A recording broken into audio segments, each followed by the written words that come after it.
सदस्य का कल्याण करने की भावना से पत्नी स्वयं कहती है तुम विवाह कर लो, और सुधर्मा ने विवाह कर ली।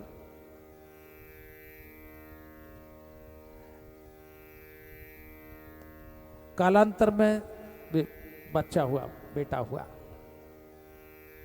उत्सव मना, वो बड़ा हो गया, उसकी शादी भी हो गई। लेकिन प्रायः जो लोग होते हैं आस पड़ोस वाले, मिलने जुलने वाले, वो कोई ना कोई कुछ ऐसा छेड़खानी करते रहते हैं। जिस स्त्री के गर्भ से किसी बालक का जन्म न हुआ हो, उसको वंध्या कहकर चिढ़ाने वाले लोग इस जगत में कम नहीं है।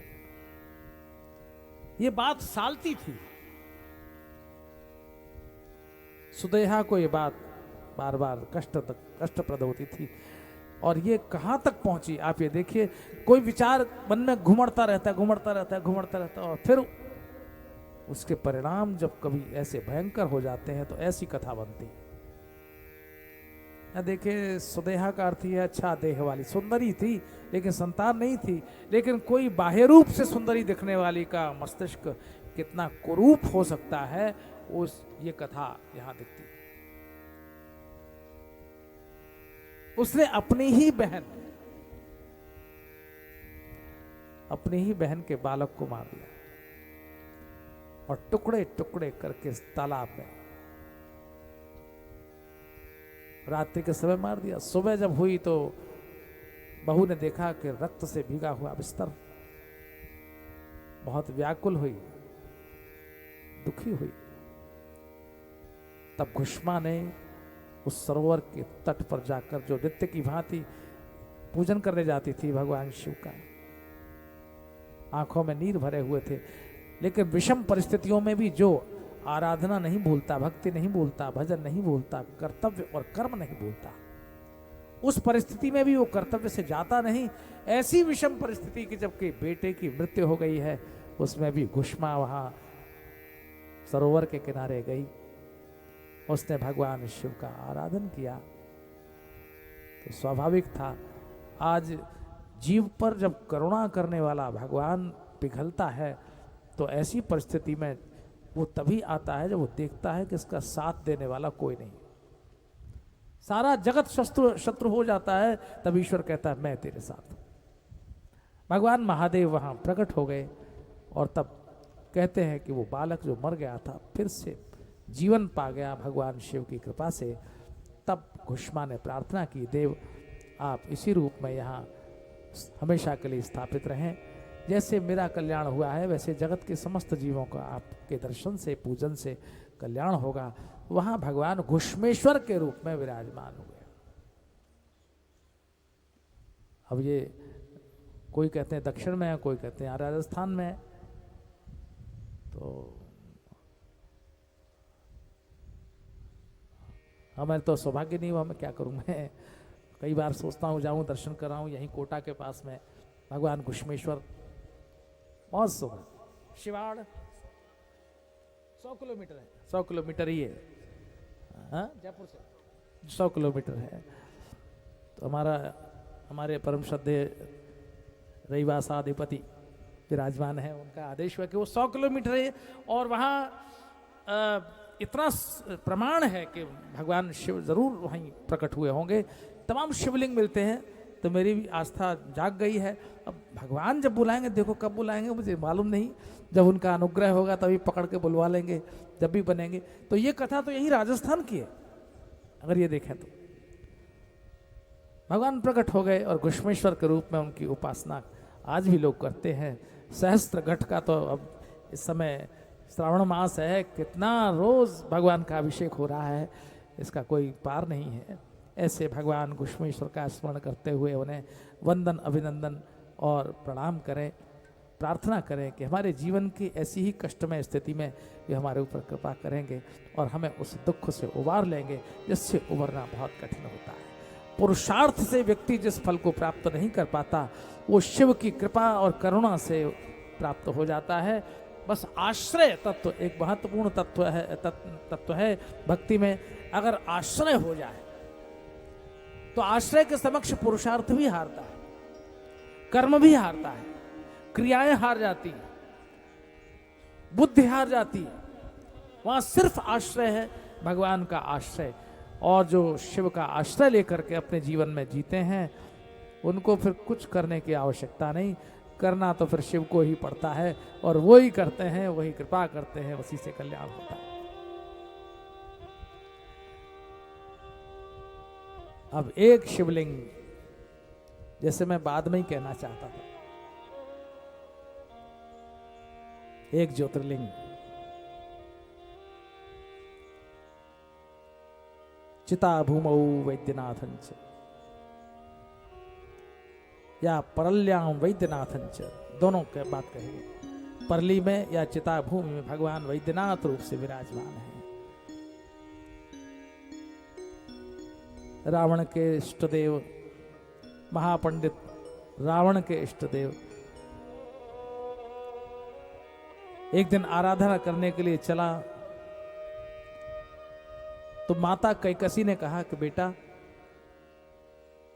तू शिव को प्रसन्न करना,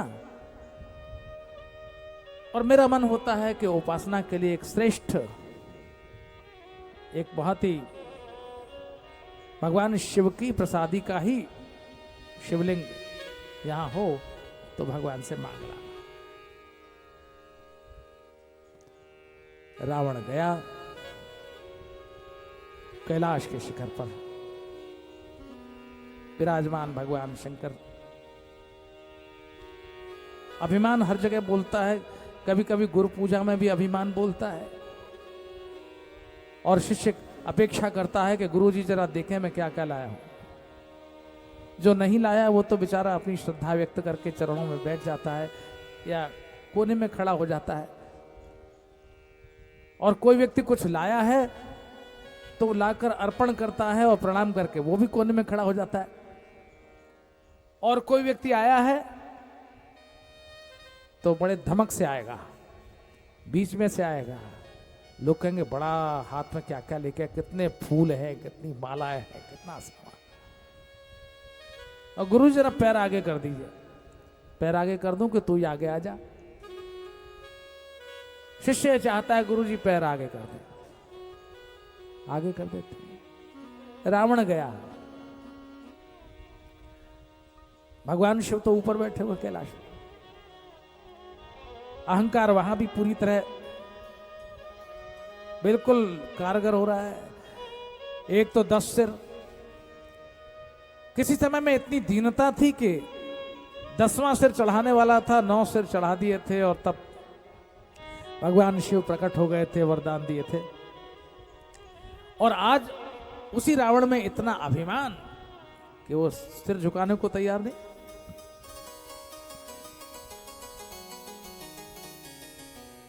कौतुक ही कैलास पुनि लीन से जाए उठाए,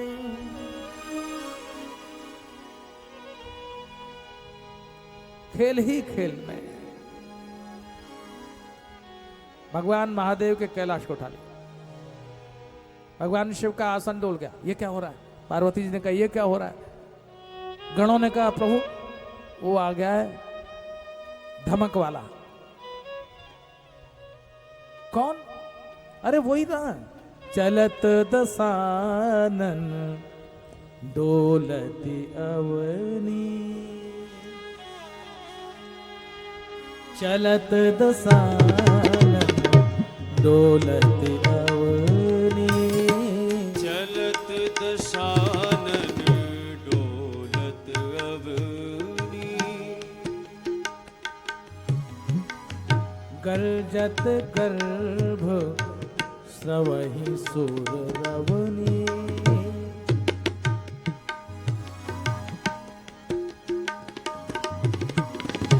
जिसके चलने से धरती डोलती है, देवस्त्रियां गर्भ का त्याग कर देती हैं, वो रावण। अच्छा अच्छा अच्छा अच्छा अच्छा, तो वो यहां भी तमाशा दिखा रहा है क्या? अपनी शक्ति का प्रदर्शन करने वाला शिष्य अगर सामने हो तो गुरुजी कभी कभी हंस देते हैं, मुस्कुरा देते, अच्छा अच्छा कर लो, ये भी नट का खेल है, तो मुझे भी दिखाना चाहते हो तो दिखा। ये बात कुछ वैसी ही है, कैलाश उठा लिया। भगवान शिव ने कहा तुमने कैलाश उठा क्यों लिया, तुम तो आए थे मेरी आराधना करने। रावण ने कहा प्रभु मैं आपको प्रणाम करना चाहता था, तो सिर झुका देते। बोले प्रभु अब सिर झुकता नहीं है। क्यों, गर्दन वर्दन में चोट वोट आ गई है, क्या बात है, कोई तकलीफ हो गई है क्या? बोले नहीं नहीं, अभ्यास पड़ गया है। जिसके समक्ष देवगण भी मस्तक झुकाकर दीन बने खड़े रहते हैं, अब उस सिर ने झुकने का अभ्यास खत्म कर दिया है, इसलिए सिर झुकता नहीं है। तो रावण ने कहा प्रणाम तो मुझे करना ही था, तो मैंने सोचा कि बिना सिर झुकाए भी प्रणाम हो जाए तो अच्छी बात है। तो रावण ने कहा कि जैसे कोई व्यक्ति सिंहासन पर बैठा हो और दूसरा व्यक्ति उसे प्रणाम करने आया हो, तो अगर सिर न झुके तो कोई बात नहीं, सिंहासन सहित उसे ऊपर उठा लो, प्रणाम अपने आप हो जाएगा। भगवान शंकर ने कहा तो ये क्या किया? तो रावण ने कहा वही मैंने आपको कैलाश सहित ऊपर उठा लिया। कैलाश उठा, आप उठे, आप उठे, आपके चरण उठे, आपके चरण उठे तो मेरे सिर से आके लग ही गए, तो मेरा प्रणाम हो गया, बात भी बन गई, अहंकार को भी कोई चोट नहीं पहुंची, आप भी खुश मैं भी खुश। ऐसे लोग हैं समाज में। महापंडित है रावण, कोई संदेह नहीं। रावण की स्तुति बहुत अद्भुत है, और एक ही स्तुति आज उपलब्ध है।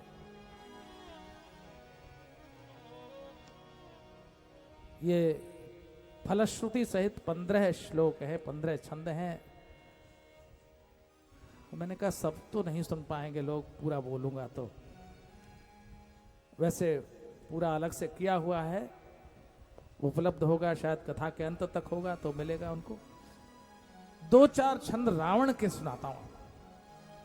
रावण ने जो शिव तांडव 14 बार भगवान शिव ने डमरू बजाया, और 14 बार डमरू के बजने पर रावण ने 14 छंद लिखे,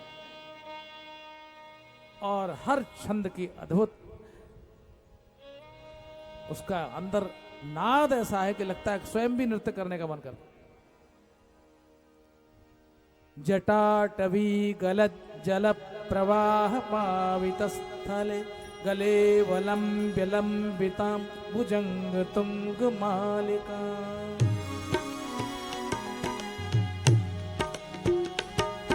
डमट डमट डमट डमन्नादमट डमर्वयं जकार चंद्र तांडवं तनोतु नः शिवः शिवम्।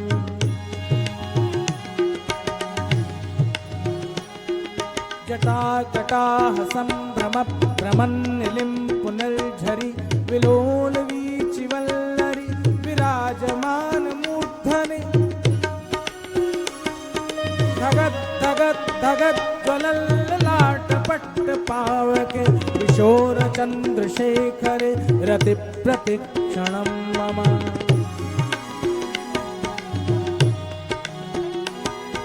धराधरेन्द्र नंदिनी विलास बंधु बंधुरस पुरत दिगंत संतति प्रमोदमान मानसे।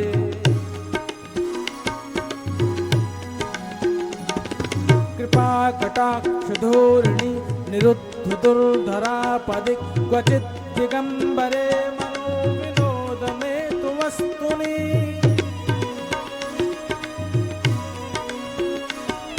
जटा भुजंग पिंगल स्फुरत् फणामणि प्रभा कदम्ब कुंकुम द्रव प्रलिप्त दिग्वधू मुखे।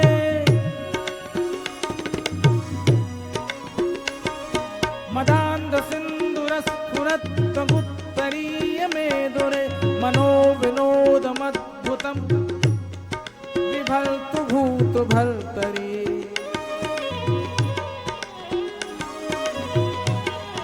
सहस्रलोचन प्रभृत शेषलेख शेखर प्रसून धूलि धोरणी विधूसरांग्रि पीठ भूः।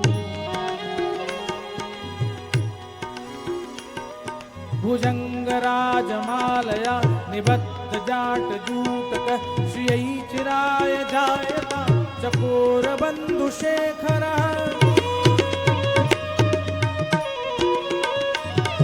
ललाट चत्वरज्ज्वलत् धनञ्जय स्फुलिङ्गभा निपीत पंचसायकं नमन्मि लिम्पुनायकम्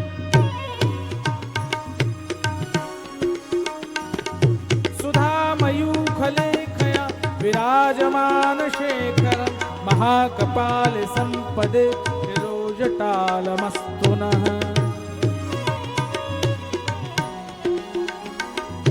कराल भाल पट्टिका धगत् धगत् धगत् ज्वलत् धनञ्जयाहुति कृत प्रचण्ड पंचसायके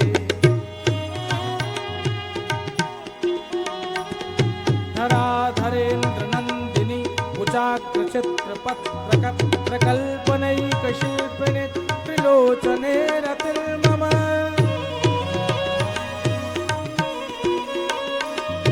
नवीन मेघमण्डली निरुद्ध दुर्धर स्फुरत् कुहूनिशीथिनीतम प्रबन्ध कंद कंदरः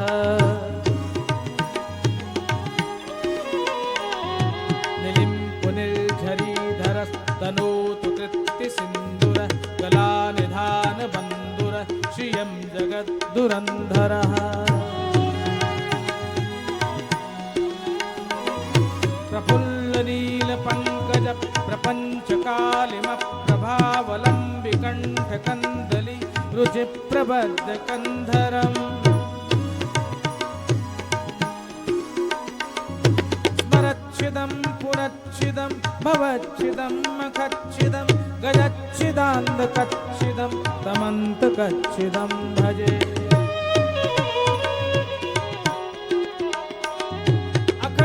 सर्वमंगला कला कदम्ब मंजरी रस प्रवाह माधुरी विजृंभणा मधुव्रतम स्मरांतकं पुरांतकं भवांतकं मखांतकं गजांतकांतकांतकं दमंतकांतकं भजे जयत्वदभ्रविभ्रमद्भुजङ्गमश्वसद्विनिर्गमत् क्रमस्फुरत्कराल भालाल हल्यवान् धिमित् धिमित् धिमित् ध्वनन् मृदङ्गतुङ्गमङ्गलत् ध्वनिक्रमप्रवर्तित प्रचण्ड ताण्डव शिवः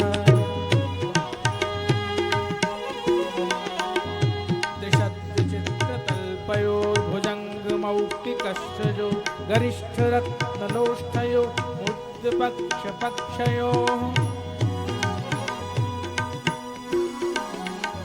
तृणारविन्दचक्षुषो प्रजामही महेन्द्रयो समप्रवृत्तिक गदा सदा शिवं भजाम्यहम्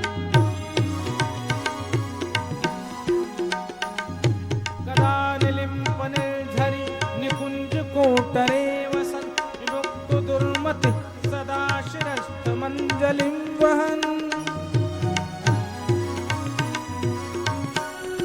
विलोललोललोचनो ललामभाललग्नक शिवेति मन्त्रमुच्चरन् गदा सुखी भवाम्यहम्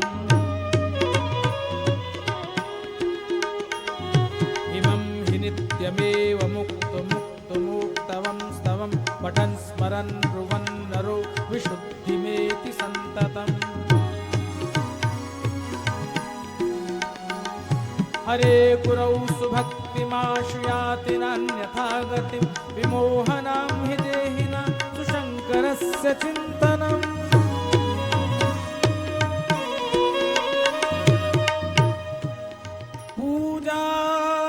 पूजावसान समये दशवक्त्र गीतम्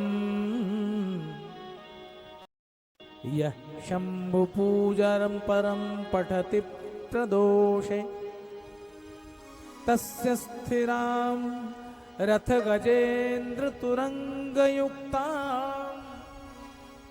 लक्ष्मीं सदैव सुमुखीं प्रददाति शम्भो।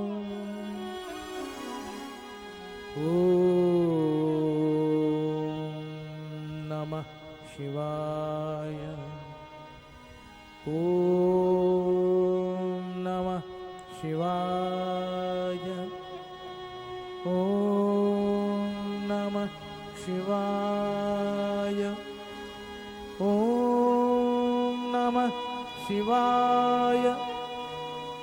ओम नमः शिवाय नमः।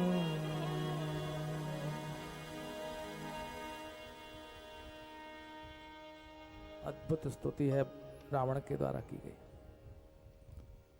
एक ही कृति रावण की उपलब्ध है इस जगत में, लेकिन महापंडित रावण की इस कृति को हर कोई आसानी से दोहरा सके ये वश की बात नहीं है। हे शंभो, गायन में त्रुटि हो तो क्षमा कीजिएगा। जीव है चमड़े की, पलटती है उलटती है, कहीं अशुद्ध भी बोलती है, लेकिन मूल तत्व तो आप हैं और आपकी पूजा का भाव है। उस भाव से ही मैंने रावण कृत आपकी यह स्तुति गाई। भूल चूक क्षमा, अपराध क्षमा।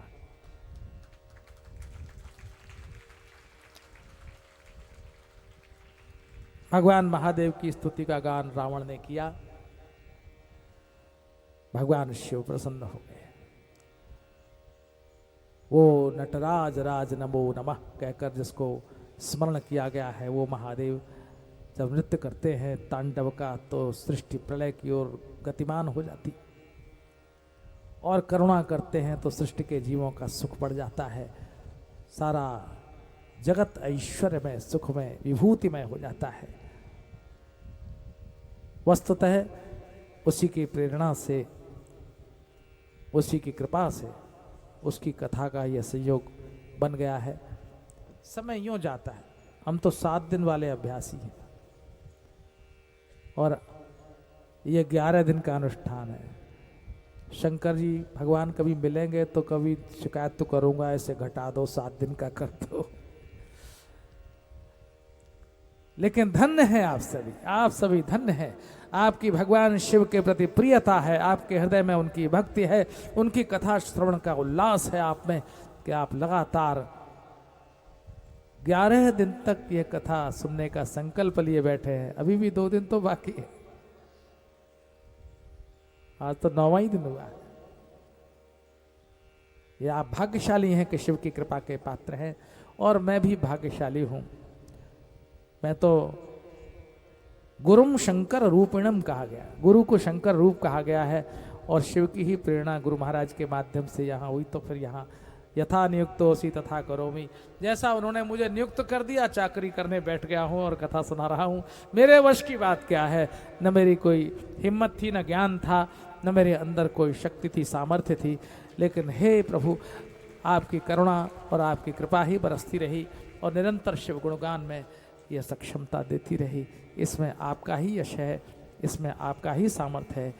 यह दीन तो केवल आपने जैसा जैसा संकेत किया वैसा ही उल्टा सीधा अपनी वाणी से आपका गुणगान करता रहा, और 2 दिवस और करेगा। संध्या समय है, 6 बजने को है, समयबद्ध कथा है, इसलिए आइए भगवान के नाम का स्मरण करते हुए आरती में प्रवेश करें। पुष्पांजलि करके यहाँ से पधारेंगे। हमारे बीच में संत महानुभाव पधारे हैं। हम रेवासा पीठ से बहुत पुराने परिचय में हैं, और हम ऋणी हैं इन संतों के। जब जब यहाँ मैं आता हूँ, जब जब भगवत कथा होती है, वे कृपा करते हैं इस बालक के लिए, उनका आशीर्वाद प्राप्त होता है। घनश्यामाचार्य जी महाराज की उपस्थिति से गौरवमय है हमारी यह कथा, यह आनंदमय उत्सव। आइए 2 घड़ी 2 शब्द भगवान के नाम का उच्चार करें।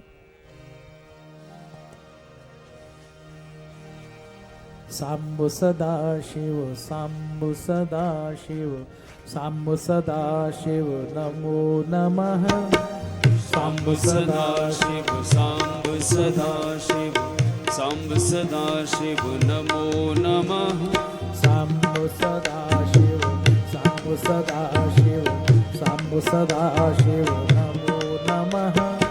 शंभ सदा शिव शंभ सदा शिव शंभ सदा शिव नमो नमः। जय त्रिनेत्र जय त्रिशूलधारी जय त्रिपुरारी नमो नमः। जय त्रिनेत्र जय त्रिशूलधारी जय त्रिपुरारी नमो नमः।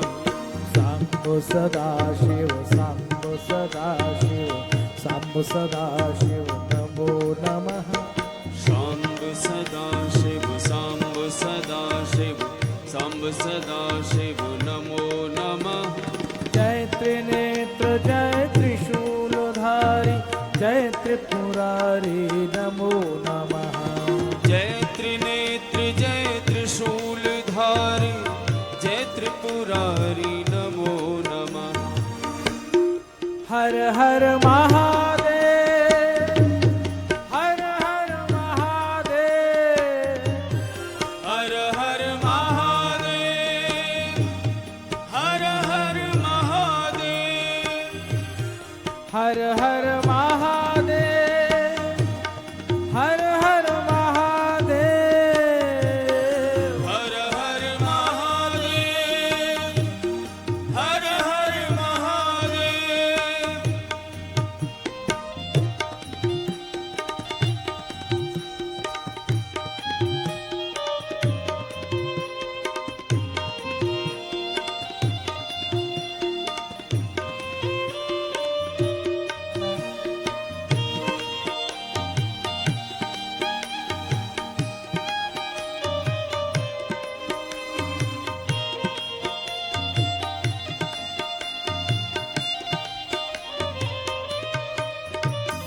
शंभु सदाशिव शंभु सदाशिव शंभु सदाशिव नमो नमः। शंभ सदा शिव शंभ सदा शिव शंभ सदा शिव नमो नमः। शंभु सदाशिव शंभु सदाशिव शंभु सदाशिव नमो नमः। शंभ सदा शिव शंभ सदा शिव शंभ सदा शिव नमो नमः। जय त्रिनेत्र जय त्रिशूलधारी जय त्रिपुरारी नमो नमः। जय त्रिनेत्र जय त्रिशूलधारी जय त्रिपुरारी नमो नमः। जय त्रिनेत्र जय त्रिशूलधारी जय त्रिपुरारी नमो नमः। जय त्रिनेत्र जय त्रिशूलधारी जय त्रिपुरारी नमो नमः। हर हर महादेव हर हर महादेव हर हर महादेव हर हर महादेव हर हर महादेव हर हर महादेव हर हर महादेव हर हर महादेव हर हर महादेव हर हर महादेव हर हर महादेव हर हर महादेव हर हर महादेव हर हर महादेव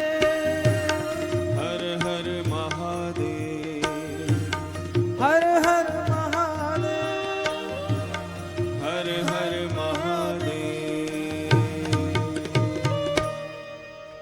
चंद्रमा मनसो जातश्चक्षोः सूर्यो अजायत श्रोत्राद्वायुश्च प्राणश्च मुखादग्निरजायत।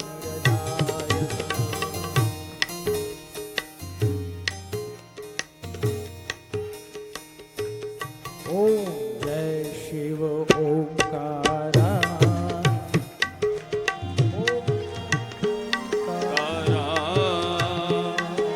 ब्रह्मा सदाशिव ब्रह्मा विष्णु सदाशिव अर्धांगी धारा।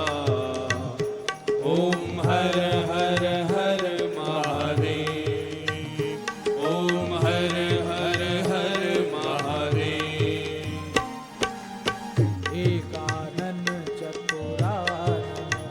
पंचानन। ओम हर हर हर महादेव। ओम हर हर हर महादेव। अक्षमाला रुंडमाला मुंडमा संगे।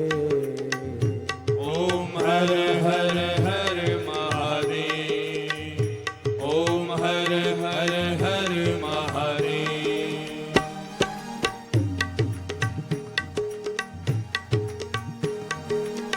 करके मध्य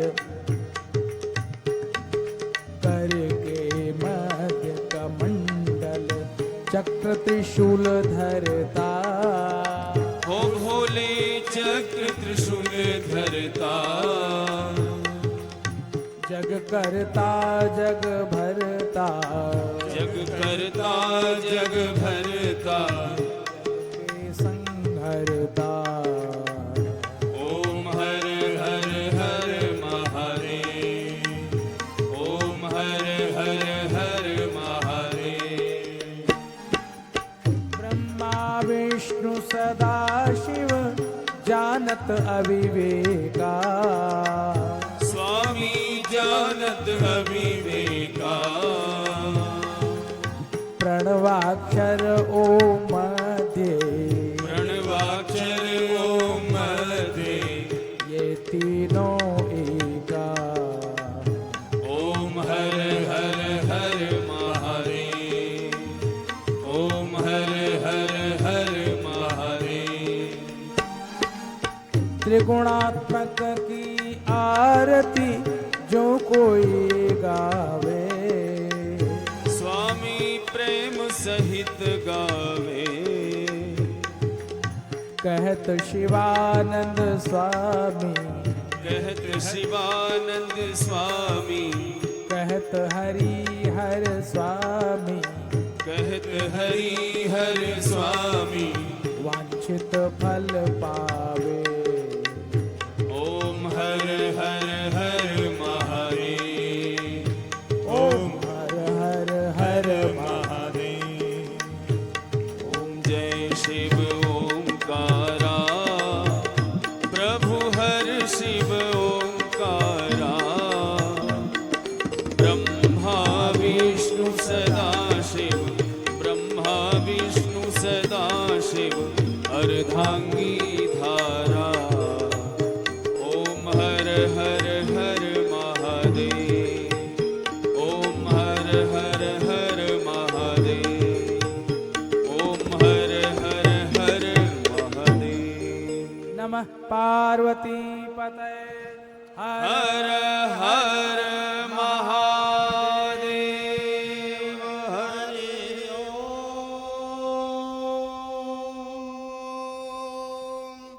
यज्ञेन यज्ञमयजन्त देवास्तानि धर्माणि प्रथमान्यासन्ना तेहनाकं महिमानः सचन्त यत्र पूर्वे साध्याः सन्ति देवाः। ॐ तत्पुरुषाय विद्महे महादेवाय धीमहि तन्नो श्रीरुद्रः प्रचोदयात्। ॐ महादेव्यै च विद्महे सर्वशक्त्यै च धीमहि तन्नो देवी प्रचोदयात्। सेवन्ति कामकुलचम्पकपाटलाभ्यै पुण्णाङ्गजातकरवीररसालपुष्पै बिल्वप्रवाल तुलसीदलमञ्जरीभिः त्वां पूजयामि जगदीश्वर मे प्रसीद। नानासुगन्धिपुष्पाणि यथा कालोद्भव पुष्पाञ्जलिर्मया दत्तो गृहाण परमेश्वर मन्त्रपुष्पाञ्जलिं समर्पयामि श्री सांब सदा शिवाय नमः। बोलो श्री मंगलेश्वर महादेव की, श्री हनुमान जी महाराज की, श्री सद्गुरुदेव भगवान की। ओम नमः पार्वती पदे हर हर महादेव हर।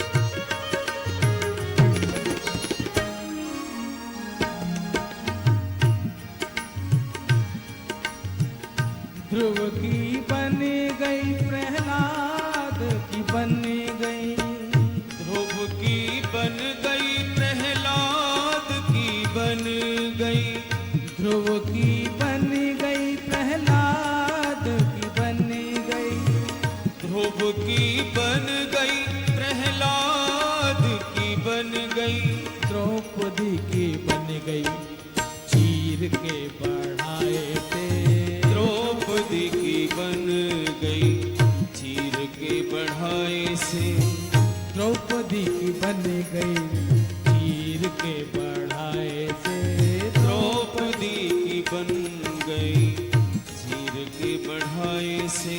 तेरी बन जाएगी शिव शंकर गुण गाए थे, तेरी बन जाएगी शिव शंकर गुण गाए से, तेरी बन जाएगी।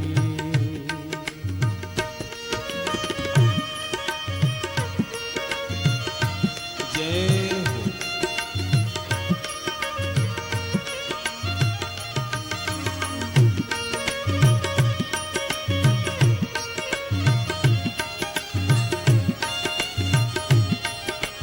हर हर हर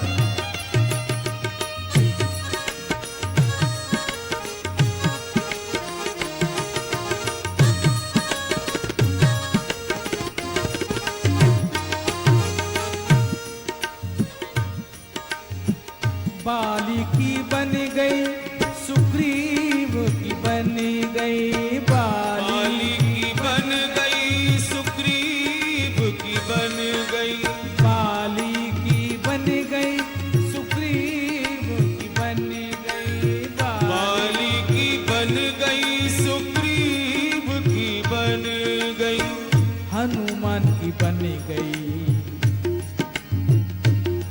हे मारुति की बन गई, मारुति की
मुख की बन गई, कीर्ति मुख की